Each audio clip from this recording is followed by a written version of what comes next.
예배 오신 여러분들을 주님의 이름으로 환영하고 축복합니다. 우리 옆에 분에게 이렇게 인사 나눴으면 좋겠습니다. 주님이 구원하셨습니다.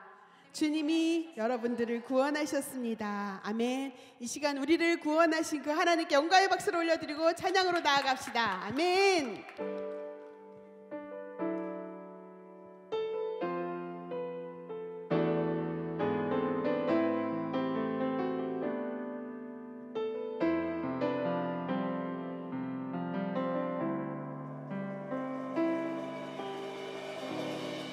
보좌 앞에 우리 보좌 앞에 모였네.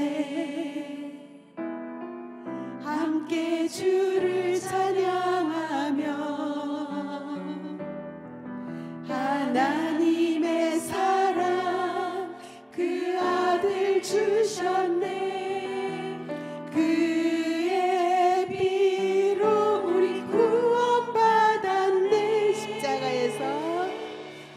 십자가에서 쏟으신 그 사랑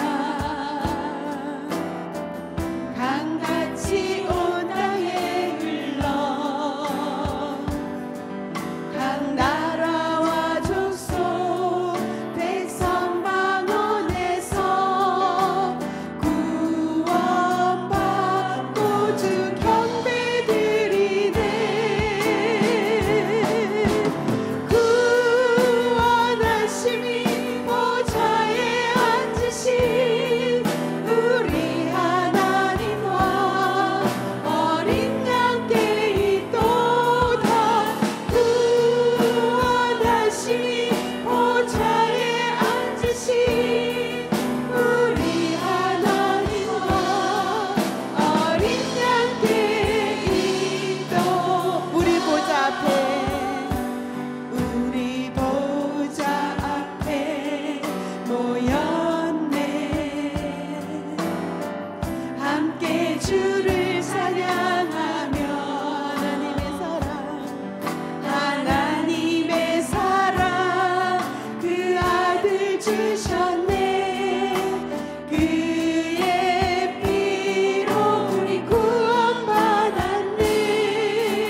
우리 하나님과 어린 양께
주보혈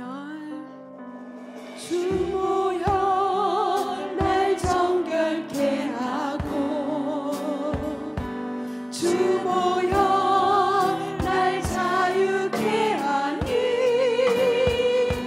주 앞에 나 예배하는 이 시간 나의 모든 것을 주께 드리네 주의 손 날 위해 지키셨고 주의 발 날 위해 박히셨으니 이제는 내가 사는 것이 아니요 오직 주를 위해 사는 것이라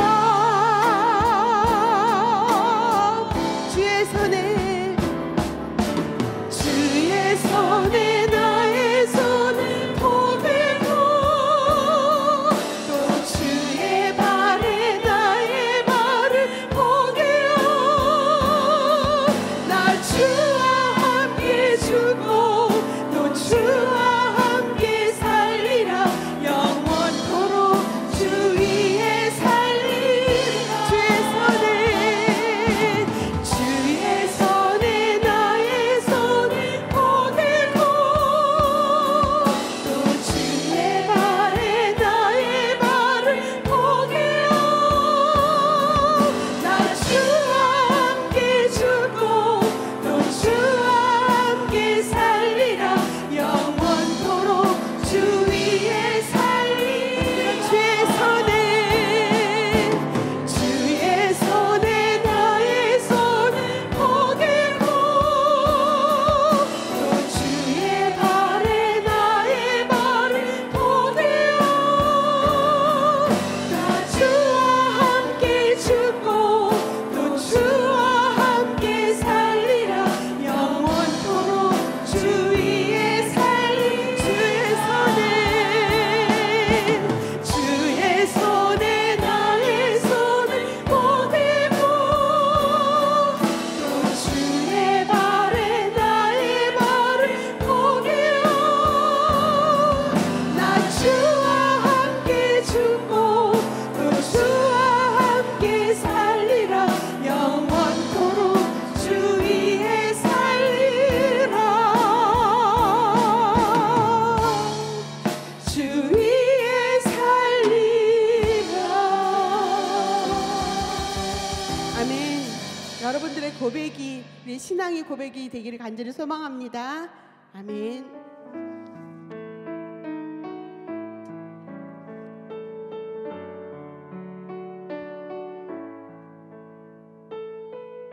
우리의 마음을 담아서 함께 고백하며 나아갑니다.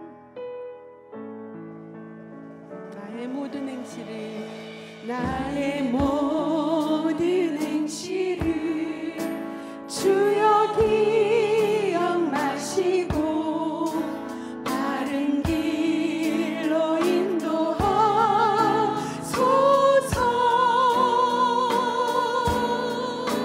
기쁠 때나 슬플 때 나와 동행하시며 밤낮으로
하늘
내가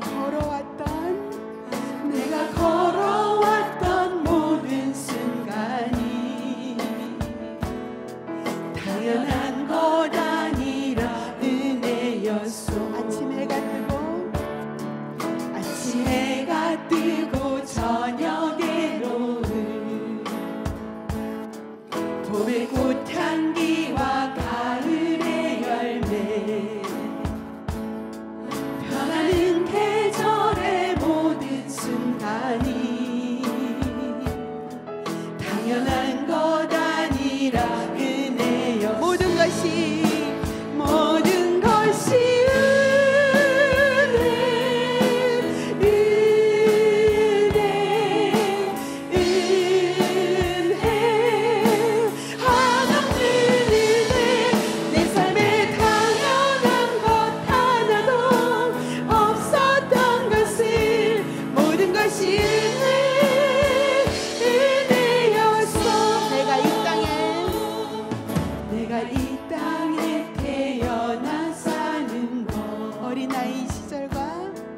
어린아이 시절과 지금까지 숨을 쉬며 살며 꿈을 꾸는 삶, 당연한 것 아니라 은혜였소. 내가 하나님의 자녀로 살며 오늘 찬양하고 예배하는 복음을 전할 수 있는 축복이 당연한 것 아니라 은혜였소. 모든 것이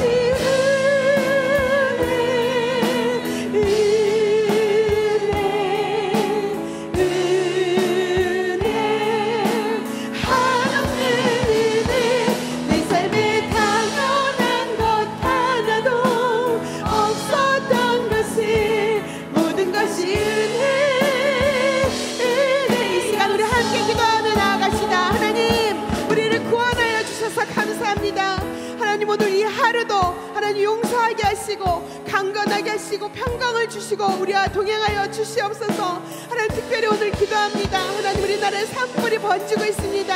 하나님 그 산불을 주님께서 해결하여 주시옵소서. 함께 기도하며 나아가시다. 하나님 아버지 감사합니다. 하나님 주님의 구원하심을 인하여 저희가 여기까지 왔습니다. 하나님 모든 것이 하나님의 은혜입니다. 주님 하여 주시옵소서.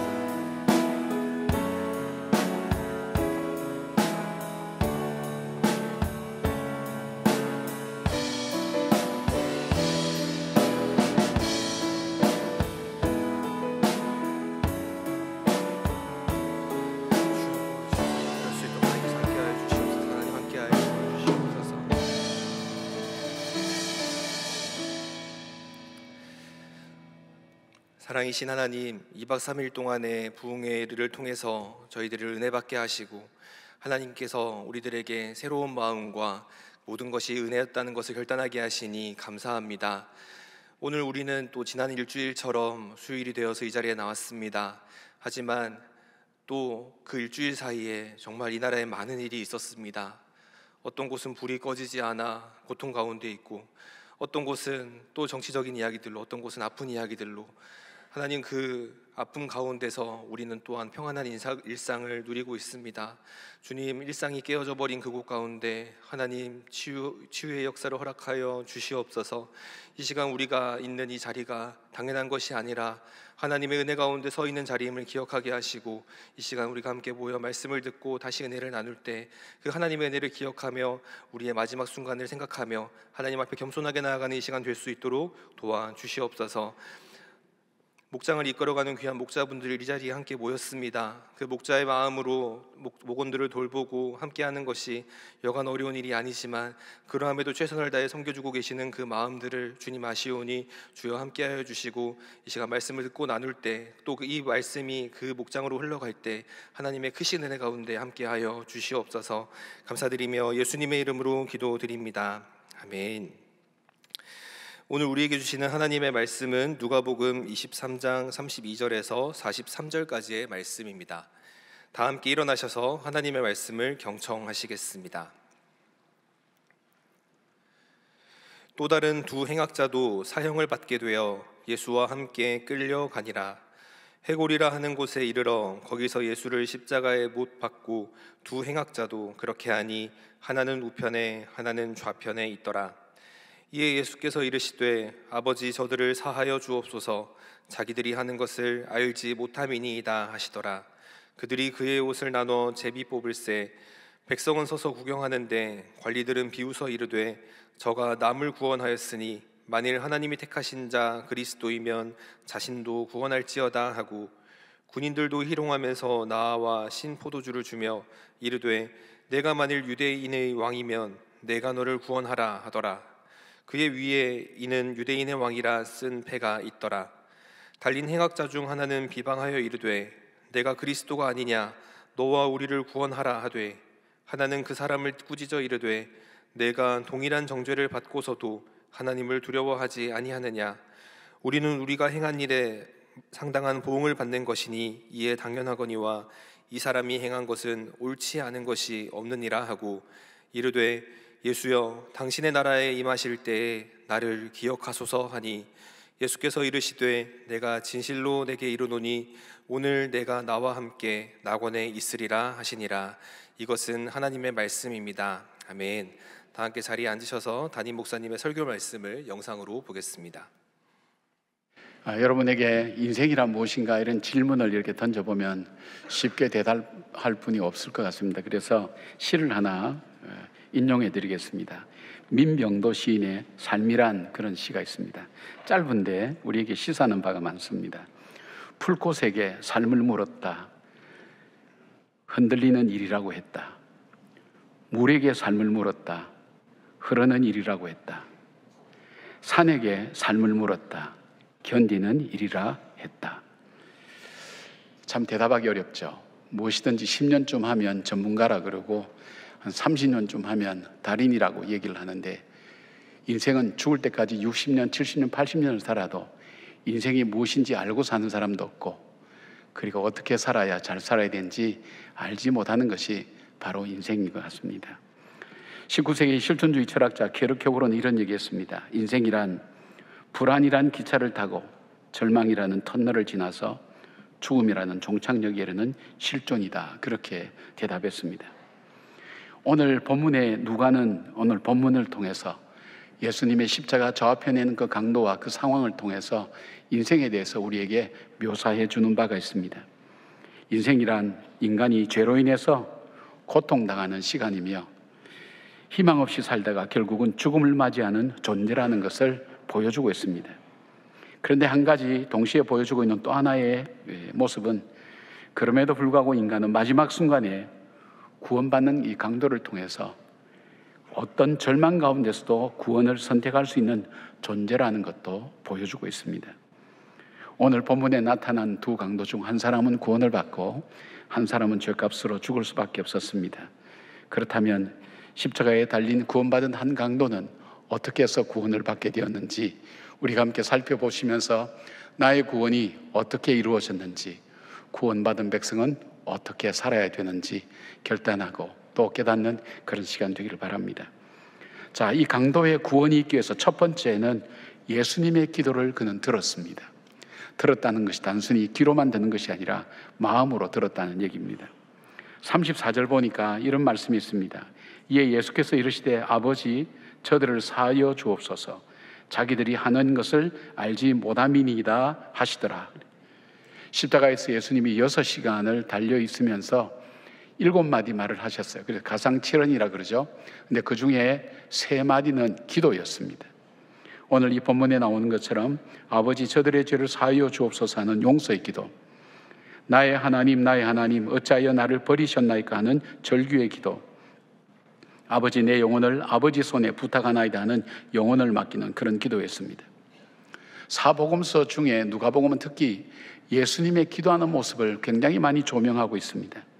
세례를 받을 때에도, 광야에서 시험을 받을 때에도, 이적을 행하시기 전에도, 제자를 부르실 때에도, 특히 십자가를 앞두고 겟세마네 동산에 기도하러 가신 것을 22장 39절에는 습관을 따라 감람산에 가매, 그렇게 해서 예수님의 기도가 일상에서 늘 빠질 수 없는 모습인 것을 표시하고 있고, 그리고 이 공생애를 기도로 시작한 예수님은 인생의 마지막 십자가 위에서도 기도하는 모습으로 보여주고 있습니다. 그런데 예수님이 이 십자가에서 기도하는 소리는 함께 매달린 두 강도의 귀에도 들렸습니다. 같은 사건을 다루는 마태와 마가는 여기서 뭐라고 말씀하는가 하면 처음에 이 두 강도 모두 예수님을 조롱했다고 기록합니다. 왜냐하면 십자가형은 극심한 고통과 절망을 주는 형벌이었기 때문에 억울함과 원통함이 뒤섞인 그들의 마음에는 분노와 원망이 가득 찼을 것입니다. 그들도 처음부터 악한 길로 선택한 것은 아닐 것입니다. 잘 살아보려고 했는데 몸부림치다 보니까 잘못된 선택을 하게 되었고, 결국엔 죄의 대가로 십자가에 매달려 인생을 마감하는 처지가 된 것입니다. 그러니까 세상을 저주하고 조롱하며 분노할 수밖에 없었습니다. 그러나 예수님의 기도를 듣고 한 강도는 소망을 보았습니다. 리처드 보캄이라는 학자는 예수님의 기도가 십자가에서 죄인들을 위해서 스스로 제물이 되어지는 행위와 연결되어 있다고 그렇게 강조합니다. 예수님의 기도는 바로 용서를 위한 기도였습니다. 자, 여러분, 이 용서를 위한 기도가 이 죄수의 귀에 들렸을 때 어떻게 들렸을까요? 그들은 사형 언도를 받기 전에 수없이 얘기했을 겁니다. 살려달라고 얘기했을 겁니다. 용서해달라고 얘기했습니다. 그러나 그들의 죄는 용서받을 길이 없었습니다. 그리고 살려줄 방법이 없었습니다. 그들은 죄값을 치르기 위해서 십자가에서 그 죄값을 치르는 삶을 살다가 사형에 처해져야 되는 그런 판결을 받은 겁니다. 얼마나 애타게 용서에 대한 것, 그리고 다시 살아날 수 있는 그런 삶에 대한 부분을 그들은 갈망했습니까? 그러나 자기들의 갈망과는 다르게 십자가에서 이제 죽음을 맞이한 그들에게 그들 귀에 들린 것, 한 강도의 귀에 들린 것은 용서에 대한 부분이었습니다. 무엇을 깨달았을까요?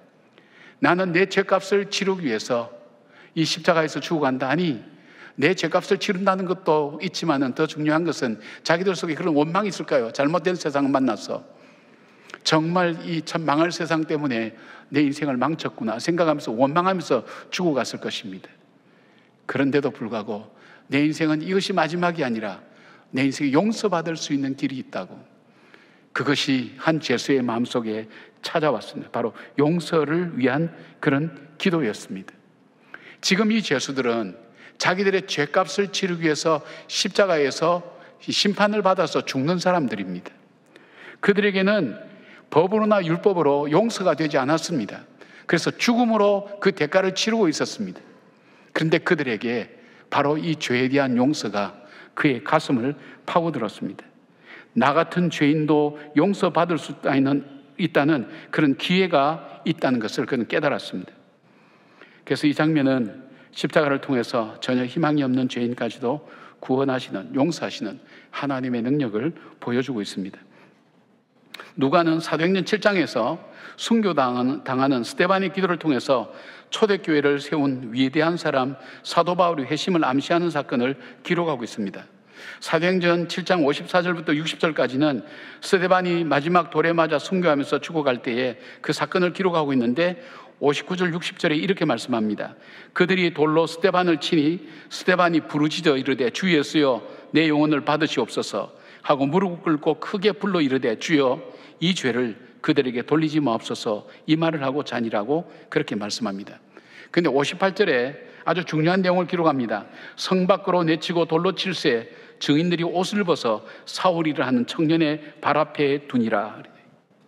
이 말씀은 사울이라는 사도 바울의 회심이 다메섹에서 갑자기 이루어진 것만이 아니라 바로 스데반의 순교 장면, 특별히 그의 마지막 기도인 용서를 구하는 기도를 통해서 시작되었다고 말하는 학자가 있습니다. 용서에 대한 이 기도를 들으면서 완고했던 이 사울의 마음속에 균열이 가기 시작하고 그 속에서 복음이 스며들기 시작했다고 그렇게 이야기하는 것입니다. 기도는 이런 능력이 있습니다. 생명을 소생케 하고 구원받게 만드는 은혜가 있는 것입니다. 하는 사람도 은혜를 받지만 그 기도를 보는 사람도 듣는 사람도 소송케 하는 능력이 있습니다. 여러분, 우리는 고통 중에서 살다가 결국 사망 권세에 삼켜질 수밖에 없는 존재들입니다. 그러나 예수님께서 십자가에서 화목과 용서의 제물이 되어주시고 구원의 길을 열어주셨습니다. 주님의 가장 큰 은혜는 우리를 구원하시는 능력인 것입니다. 전 저희 어머니에 대해서 참 인상적인 장면을 몇 장면 기억하고 있습니다. 그 중에서도 가장 저에게 인상적으로 남아있는 장면이 있습니다. 저희 목회를 하면서 너무 힘들고 지쳐서 하나님 앞에 하소연이라도 해야 되겠다고 그래서 조용한 아무도 없어 보이는 이 본당에 혼자 올라왔습니다. 왔는데 보니까 저희 어머님 혼자 이 앞에 앉으셔서 기도하고 계시는데 그 모습이 굉장히 인상적이었습니다. 가슴을 때리는 모습이었습니다. 그 간절한 표정에 크게 소리 내지 않으면서 입으로 오물오물 하시면서 하는 그 기도가 제 마음에 울렸습니다. 제 마음속에 짐이 사라지는 것을 느꼈습니다. 제가 살아가면서 힘들고 어려울 때마다 그 기도하시는 어머니의 모습을 기억합니다. 여러분, 어머니의 그 모습이 오늘 저에게 제 삶에 새로운 용기를 주고 힘을 줄 수 있었다면, 우리 예수님의 기도를 기억하는 저와 여러분의 삶 속에 우리가 지치고 힘들고 포기하고 싶을 때에 나를 위해서 십자가에서 끝까지 나의 죄를 위하여, 나의 구원을 위하여 기도하시는 그 주님을 우리가 다시 한번 생각해 볼 수 있다면, 우리를 향한 하나님의 사랑이 우리 마음속에 되새겨질 수 있다면 우리는 다시 일어설 수 있는 것입니다. 사랑하는 여러분, 기도는 이만큼 힘과 능력이 있습니다. 그래서 우리의 자녀들이 엄마 아빠의 기도를 보고 자라기를 원합니다. 우리의 가족들이 엄마 아빠의 기도를 보고 자라기를 원합니다. 여러분, 그렇게 하여서 그들로 하여금 인생을 살아가면서 나를 위해서 끝까지 기도하시는 그 예수님을 본받아 기도하는 그 가족, 그 부모님의 그 기도를 생각할 때마다 자기들의 인생을 살아갈 때 용기를 가지고 살아갈 수 있도록 그렇게 보여주는 여러분 되기를 바랍니다. 우리가 인생의 마지막 우리가 해야 될 일을 선택할 수 있다면 예수님처럼 고통과 어려움 중에서라도 기도하면서 내 인생을 마무리하는 것보다 더 의미 있는 마무리가 있을까요? 우리에게 반드시 죽기 직전에 5분이 있을 겁니다. 나에게 주어진 짧은 시간, 그러나 그 시간, 그 인생을 마감하면서 내 인생 속에 하나님께 기도하면서 이 세상을 정리할 수 있다면 그것보다 더 어려운 일이, 더 복된 일이 있을까요?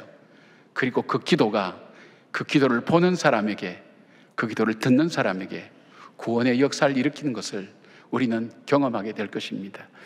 기도하는 여러분 되시기를 바랍니다. 예수님처럼 기도하며 구원의 역사, 용서의 역사, 그리고 사랑의 역사를 만들어가는 저와 여러분 되기를 바랍니다.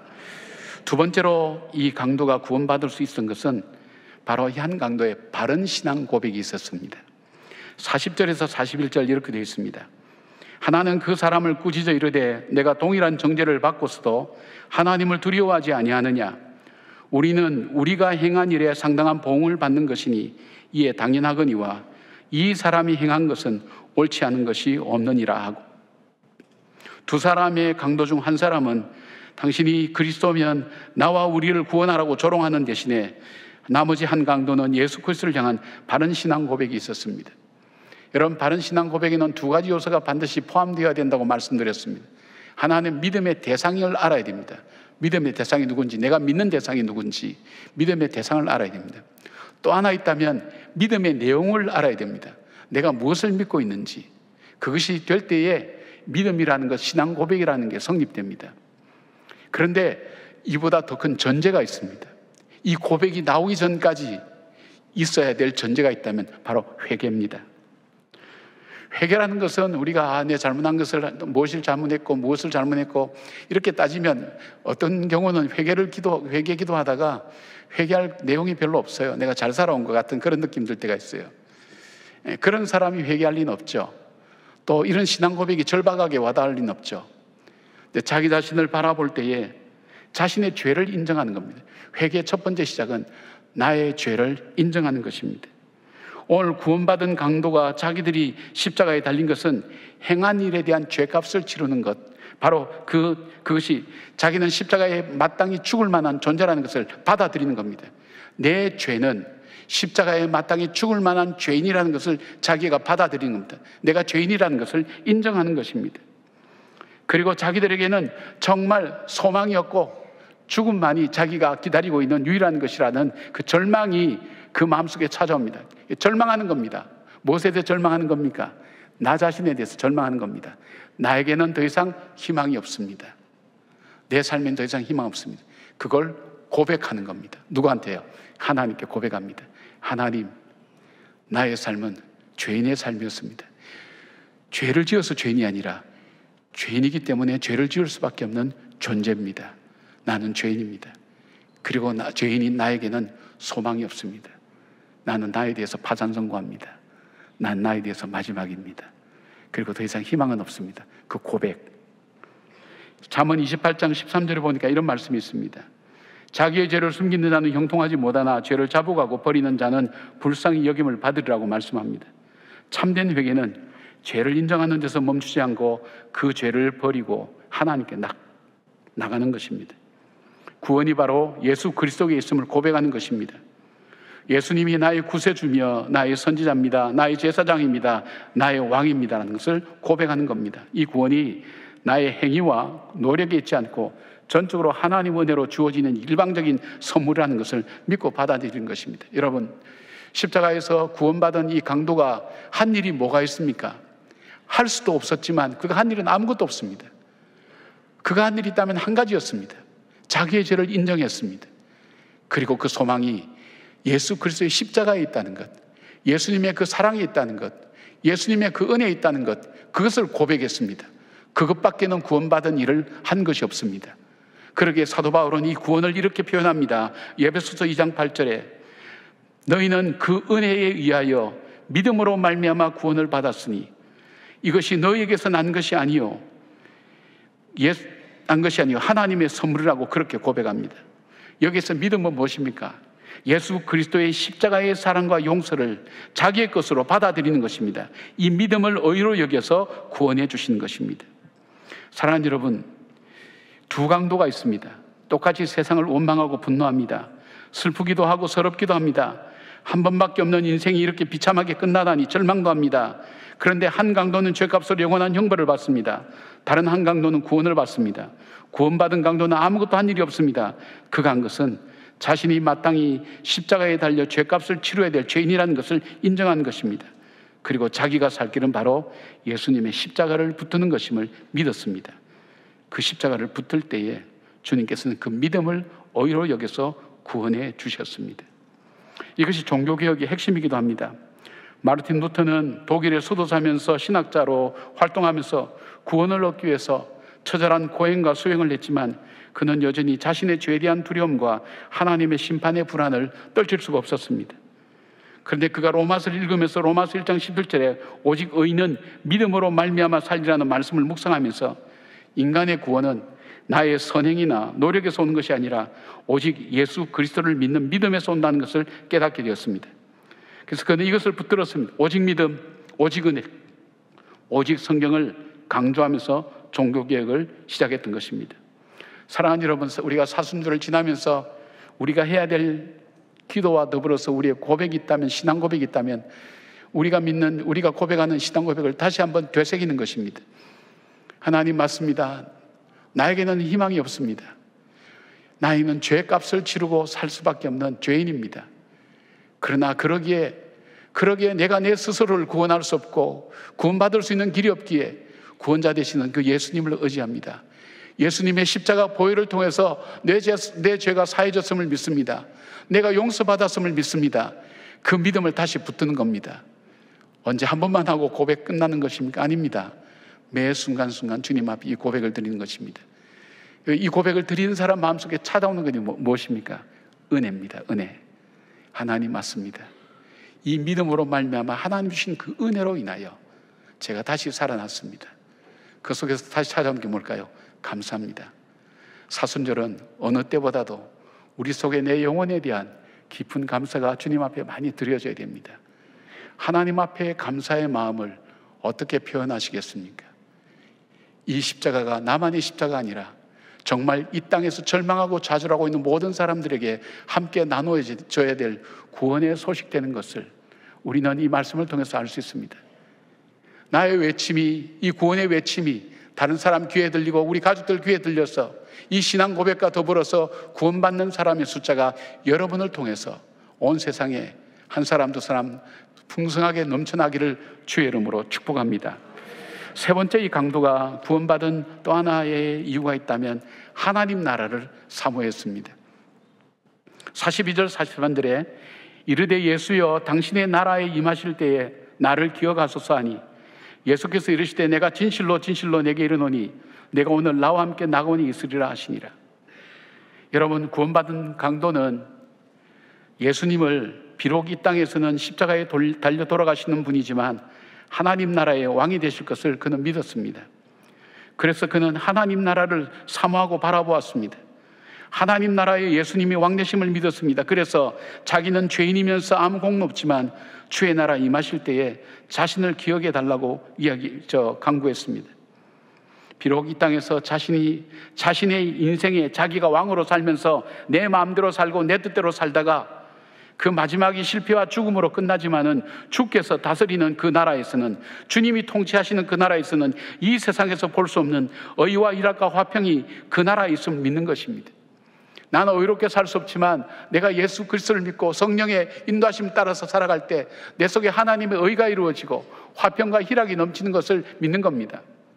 하나님 나라라는 것은 여기서 말하는 너가 나와 함께 낙원에 있으리라는 이 표현은 여러 가지 우리가 역사가 완성되고 난 다음에 주께서 우리를 위해서 예비하신 하나님 나라도 되지만 그 하나님 나라의 공통점은 주님의 임재가 충만한 것입니다. 이 땅을 살면서도 주님의 임재하심을 느끼고 주님의 통치하심을 받는 그 사람은 바로 하나님 나라를 사는 것입니다. 그리고 그 삶은 주님께서 오시는 그날 우리가 영원히 하나님 나라로 들어가는, 주님과 영원히 거하는 그 놀라운 역사를 우리가 받게 되는 것입니다. 여러분, 이 땅의 삶이 아니라 이 땅 이후에 하나님 나라의 삶이 있다는 것을 믿는 사람, 그 사람은 오늘 어떻게 살아야 될까요? 여러분, 정말 그 사실을 믿고 있습니까? 이 땅의 삶이 죽음이 아니라, 죽음으로 끝나는 것이 아니라 그 다음 하나님 나라가 있다는 것을 우리가 믿는 그 믿음을 가질 때에 우리의 삶은 오늘 달라지는 것입니다. 제가 이거 제 얘기가 아닌 것은 잘 안 하려고 하는데 저희 집사람이 임종기도를 한 3번 정도 받았습니다. 그러니까 참 죽음에 왔다 갔다 했죠. 그러고 난 다음에 이 사람 삶 속에 변화가 있었어요. 성경을 참 많이 보더라고요. 성경을 참 많이 봐요. 그리고 또 하나 있다면 자기가 받은 이것을 전하려고 사모님들을 섬기고 또 이렇게 말씀 묵상반을 통해서 이렇게 섬기는 모습을 볼 수 있어요. 물어봤어요. 당신 왜 성경을 그리 열심히 보냐고. 그랬더니 자기가 마지막 순간 이제 죽는다, 그런 것을 한 3번이나 경험했으니까 죽는다 할 때 딱 걸리는 것이 2가지더랍니다. 하나는 뭐냐면 모태신앙으로서 몇 대째 예수를 믿는 집인데도 불구하고 자기가 하나님을 너무 모른다는 것을 깨달았어요. 신학을 공부했으면서도 자기는 하나님을 너무 모르고 있다는 것, 성경을 너무 몰랐다는 것, 그것이 마음에 걸리고, 둘째는 자기가 하나님 앞에 한 일이 없다는 것입니다. 사역도 하고 여러 가지 일도 많이 했지만 그것은 자기 일로 했지만 내가 정말 하나님께 내 인생에 초점 맞추어서 하나님께서 영광 받으시도록 하기 위해서 내 삶을 그렇게 헌신한 것이, 하나님께 한 것이 아무것도 없더라는 거예요. 사람에게 한 것은 많은 것 같은데 하나님께 한 것이 아무것도 없다고. 그 다음부터 성경을 보기 시작하는데 성경을 보고 읽고 묵상하고 성경책 보면 줄이 빽빽하게 쳐져 있습니다. 목회를 당신이 하는 줄 알겠다, 제가 그런 얘기예요. 열심히 성경 봐요. 하나님을 알아야 되겠다고. 그 아버지 앞에 설 때에 아버지가 누군 줄 내가 알아야 되겠다고. 그리고 그 아버지께 올려드릴 선물을 내 삶을 통해서 준비해야 되겠다고. 사랑하는 여러분, 그것은 제 아내의 이야기만 아니라 저와 여러분의 이야기도 되지 않지 않겠습니까? 이 세상은 어떻습니까? 실패와 아픔과 수고와 슬픔밖에 없다 그랬어요. 이 땅에선 참된 평화가 없어요. 어쩌면 이 십자가의 강도처럼 열심히 살아보려고 했지만 세상이 그렇게 우리를 살지 못하게 만들었던 것 때문에 이 십자가의 이 마지막까지 오게 된 그의 삶, 그러나 거기서 끝나는 세계가 아니라 주님께서 통치하시는 그 나라가 되면 내 삶은 달라질 줄 믿습니다. 내 삶은 분명히 새로워질 줄 믿습니다. 주님 나를 긍휼히 여겨달라고 그 은혜를 구하는 그 간구, 그 기도가 그 속에 있었기에, 하나님 나라를 사모했기에 그는 하나님께 기도할 수 있었습니다. 사랑하는 여러분, 우리가 하나님을 더 깊게 하는 기회가 되기를 바랍니다. 하나님 말씀에 더 전념해서 읽어보시길 바랍니다. 묵상하시길 바랍니다. 그리고 사람이 아니라, 일로서 아니라 정말 하나님께 초점 맞추어서 내가 하나님 앞에 갖고 갈 것, 하나님 기뻐 받으실 것을 위해서 나는 이 땅을 살면서 무엇을 준비해야 되는지 그 나라를 사모하고 그 나라를 바라보는 그런 여러분의 삶이 되기를 바랍니다. 1849년, 꽤 오래전 일이죠. 1849년 12월 22일 날 영하 수십 도의 겨울날 러시아의 세미오노프 광장에서 반체제 행위를 했다는 한 젊은 청년, 28살의 청년이 총상을 기다리고 있었습니다. 이제 사형을 집행하는 사람이 말합니다. 그에게 남은 이 세상의 삶은 단 5분밖에 없었습니다. 그는 이분을 자기가 이 땅을 살아가면서 함께했던 가족들, 그리고 자기가 사랑했던 사람들을 생각했는데 이분을 썼습니다. 그리고 또 이분은 자기 주변에 있는 친구들, 자기의 삶, 주변의 사람들과 작별하는데, 자기 자신의 삶을 돌아보는데 그 이분을 썼습니다. 내 삶의 지난 날들. 그리고 일부는 자기가 살아온 세상을 바라보는 데 썼습니다. 총알이 장전되고 사격이 되기 직전에 특사가 내려와서 자기는 시베리아로 유형을 떠나게 됐습니다. 4년간의 시베리아 유형의 그 기간을 살았습니다. 그런데 이때의 이 5분의 경험이 이 사람이 일평생을 붙잡았습니다. 그게 이 사람이 바로 러시아의 대문호 도스토예프스키입니다. 그가 죄와 벌이나 백치 같은 유명한 작품들을 쓸 수 있었던 것, 그는 살아갈 때 내 인생의 마지막 5분이 연장되고 있다는 그런 마음으로 살았다고 합니다. 그러니까 시베리아의 그 형 속에서 5kg가 되는 무거운 쇳덩어리를 달고 다니면서도 그는 자기가 종이를 구할 수 없을 때에도 그는 계속해서 외워가면서 그 글을 썼다는 것입니다. 왜냐하면 나에게 남은 5분, 그 5분이 연장돼서 오늘도 살아가고 있다는 것. 여러분, 우리에게도 동일하지 않겠습니까? 여러분, 누구에게나 우리 인생의 마지막 5분이 있을 겁니다. 마지막 5분. 우리가 의식할 수도 있고 의식 못할 수도 있습니다. 그러나 말씀드린 것처럼 마지막 이 5분은 우리가 기도하며 끝낼 수 있다면, 마무리할 수 있다면 그보다 아름다운 마무리는 없을 겁니다. 예수님처럼. 그리고 또 하나 있다면 하나님 나라를 사모하면서 오늘 내가 그 나라를 준비하며 그 주님과 동행하는 그 삶을 살아가는 바로 그 매일매일 일상의 삶, 그 삶을 살다가 하나님 나라로 갈 수 있다면 그보다 더 아름다운 삶은 없을 것입니다. 여러분, 5분입니다. 5분. 내 인생의 마지막 5분이 분명히 있습니다. 그 5분의 연장이 오늘입니다. 계속해서 살아갑니다. 이 5분을 어떻게 사시겠습니까? 정말 우리의 마지막을 생각하면 십자가에서 우리를 구원해 주신 그 하나님의 구원의 나라, 그 참된 하나님 나라를 사모하며 오늘을 감사함으로 그 은혜로 살아가는 그 고백이 넘치는 저와 여러분의 삶이 되기를 주님의 이름으로 축복합니다. 아멘. 기도하겠습니다. 거치고 힘든 인생길, 수고와 슬픔밖에 없지만 그렇게 해서 결국은 십자가의 강도로서 사형을 당하는 그 상황과 마찬가지로 우리의 삶이 힘들고 어려울 수도 있지만 주님이 통치하시는 그 나라에 참된 의와 희락과 화평이 있음을 믿음으로 고백하며 그 나라를 사모하는 주의 백성이 오늘 이 땅에서 살아가는 삶, 주님과 동행하는 삶이 되게 하시고 하나님의 통치하심을 받는 삶이 되게 하시고 우리의 삶이 주님의 나라를 준비하는 복된 삶을 살게 하여 주시옵소서. 영원한 그 나라를 위하여 오늘 잠시 잠깐 사는 이 땅을 살면서 하나님이 기뻐하시는 삶을 살게 하시고 이 복음이 나만의 복음이 아니라 모든 사람에게 증거되어야 될 복음인 줄 알고 그 사명 감당하며 살아가는 주의 백성들 되게 하여 주시옵소서. 예수님의 이름으로 기도드리옵나이다. 아멘. 네, 우리 좌우에 계신 분들과 인사 나누겠습니다. 주님의 평강을 기원합니다.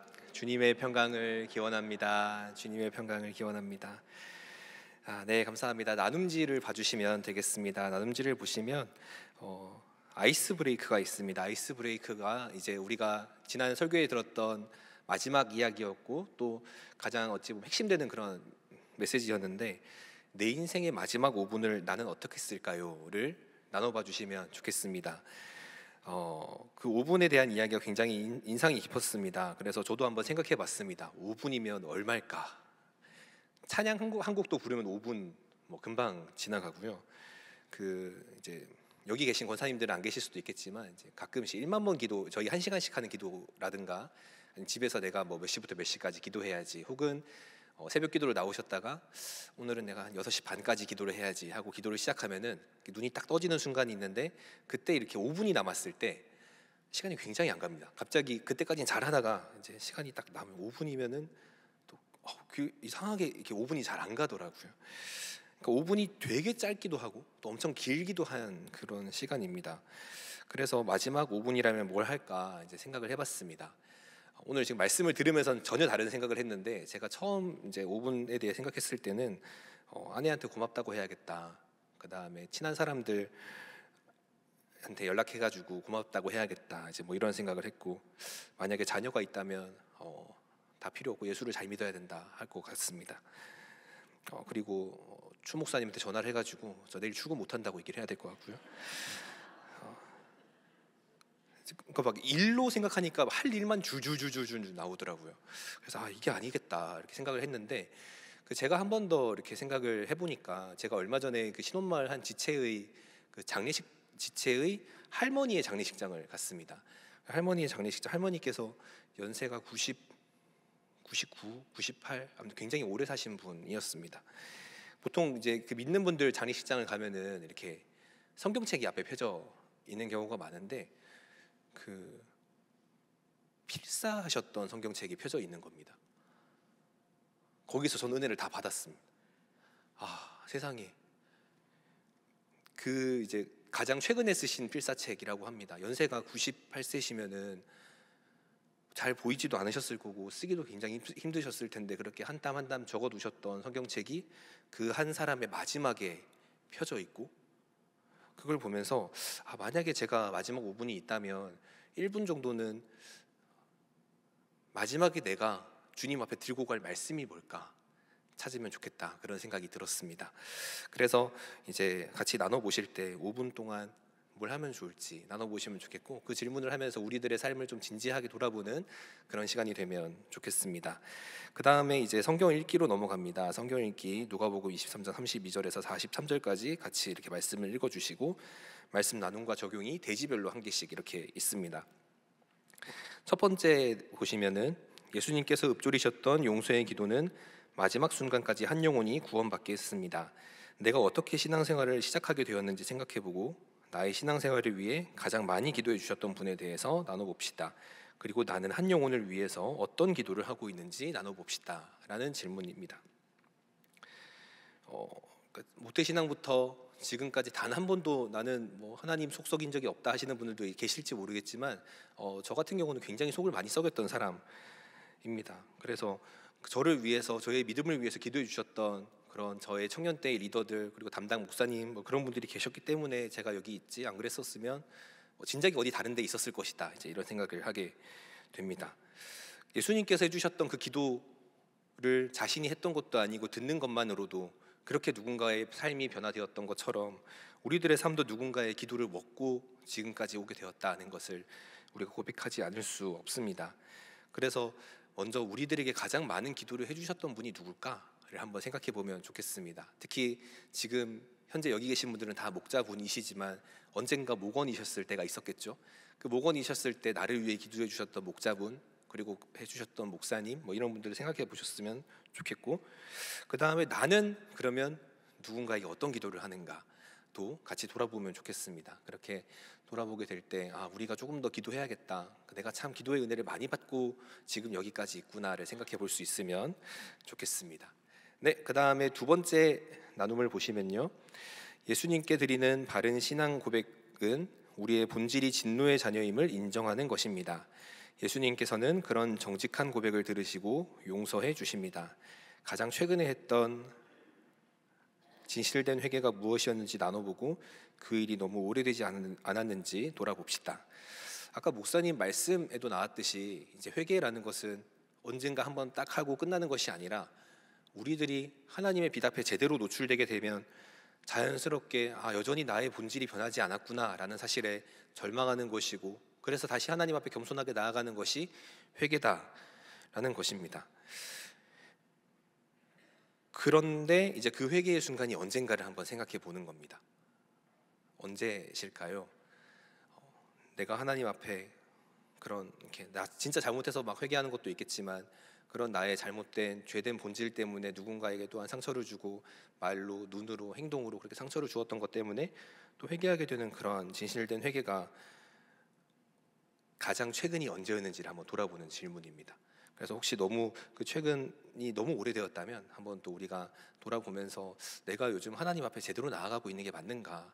왜냐하면 이게 그냥 내가 잘못을 해서 회개를 하는 게 아니라 우리의 본질 자체는 원래 하나님의 빛 앞에 가면 더러운 것이 보일 수밖에 없는 것인데 내가 회개한 지가 너무 오래되었다고 하면 내가 그 빛 앞에 나간 지가 너무 오래됐을 수 있는 것이기 때문에 그렇습니다. 그래서 우리들의 마음과 삶을 돌아보는 시간이 되기를 소망합니다. 제가 예전에 청년들하고 이렇게 사역을 할 때 언제 은혜 받았냐 물어보면은 일단 기본적으로 자꾸 중고등부로 가는 경향들이 좀 있었습니다. 중고등부 때 그때 하나님만 나이가 20몇 살인데 아직까지 그 중고등부 10년 전 얘기를 하면 어떡하냐 이제 제가 어제 받았어야 되고 그제 받았어야 되는 거다 이제 그런 얘기를 한 적이 있는데 이제 오늘 우리들의 삶은 그 마지막의 은혜가 언제였는지 돌아보시고 또 그 은혜를 사모하면서 또 예배에 참여하시고 기도하시는 저와 여러분이 되기를 소망합니다. 네, 마지막 세 번째 같이 읽어보겠습니다. 세 번째는 같이 읽겠습니다. 시작. 사모하면 실질적인 행동이 이어집니다.